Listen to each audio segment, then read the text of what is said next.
Le théorème de l'énergie cinétique et travail, c'est simplement une relation se trouve entre le travail et l'énergie cinétique. Vous savez bien que si on a un objet ici avec une vitesse v et du masse m, alors l'énergie cinétique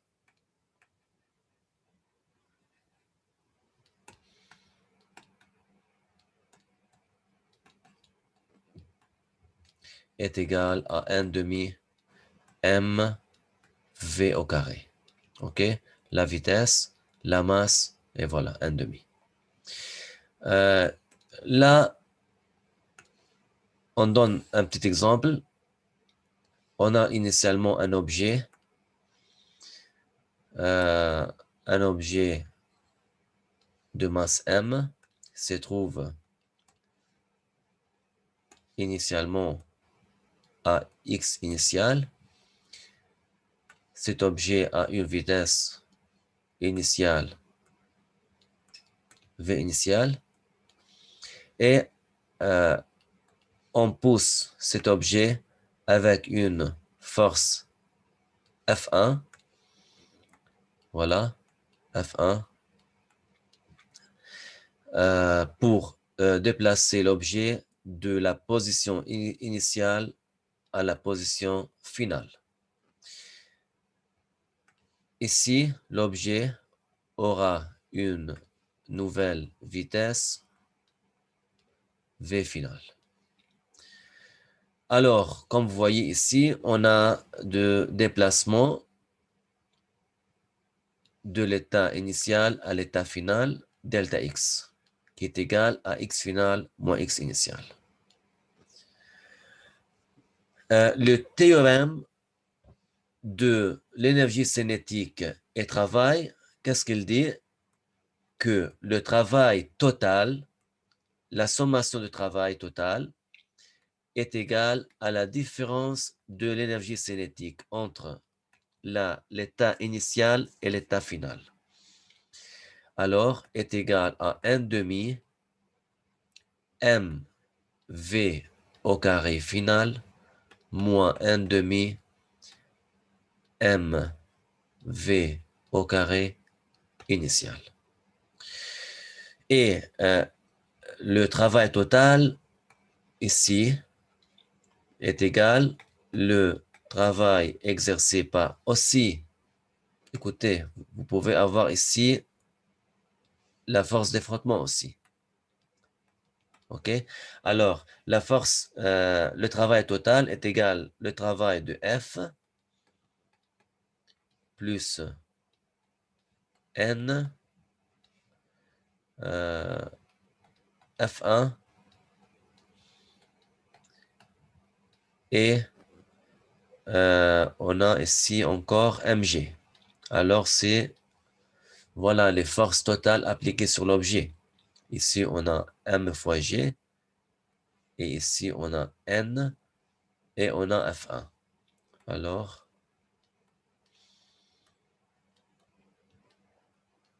voilà.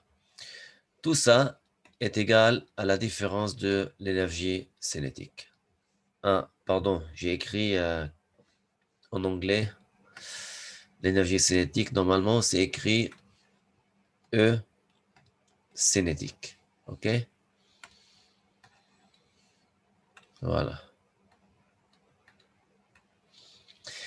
Je veux bien euh, trouver ça vient d'où cette relation.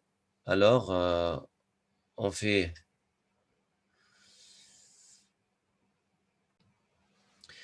je veux bien vous montrer la preuve de cette relation, de ce théorème. Normalement, vous pouvez l'appliquer directement, OK? Sans calcul, sans preuve. Alors,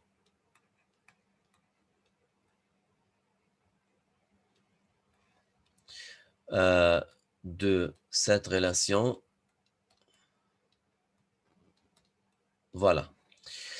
Vous savez bien, lorsque la la vitesse change en général, le travail comme formule en général est égal à l'intégrale de f appliqué fois dx. OK? Alors, ça, si on prend le travail total appliqué sur l'objet, alors est égal à la force totale appliquée sur l'objet fois le déplacement. Vous savez bien ici, on a F1, on a N, on a mg, on a F. La force résultante, la force totale de appliquée doit être à droite. Parce qu'on a finalement, vous savez bien que la somme de la force totale est égale à MA. Alors, F doit prendre la direction de A, F total. Ici, on a l'accélération, alors on a A. Alors, la force totale appliquée sur l'objet doit être à droite. C'est la somme de la force. OK? Alors, on a l'angle entre la force totale et dx, delta x est égal à 0. Ils ont la même direction. OK? Alors, on a cosinus 0. Là, on peut dire que est égal à f dx fois cosinus 0. Alors, on peut écrire directement, voilà, comme ça. Voilà. On peut remplacer ici, on peut dire là, sommation de travail est égale à l'intégrale. Sommation de f est égale à ma fois dx.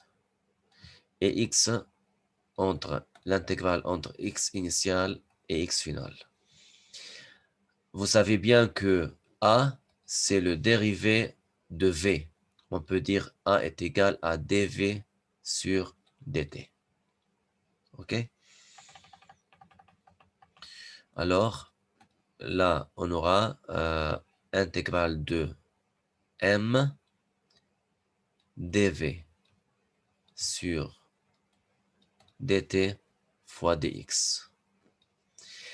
Et aussi, vous savez bien que v est égal dx sur dt. Alors, dx sur dt est égal à v. On aura finalement m dv sur dt est égal à v fois dv. Et là, on a d'autres limites. L'intégrale sera en fonction de v. Là, c'est v initial. Et là, on a v final. Vous savez bien que l'intégrale de v dv est égale v au carré sur 2. Alors ici, on aura m v au carré sur 2, limite entre v initial et v final.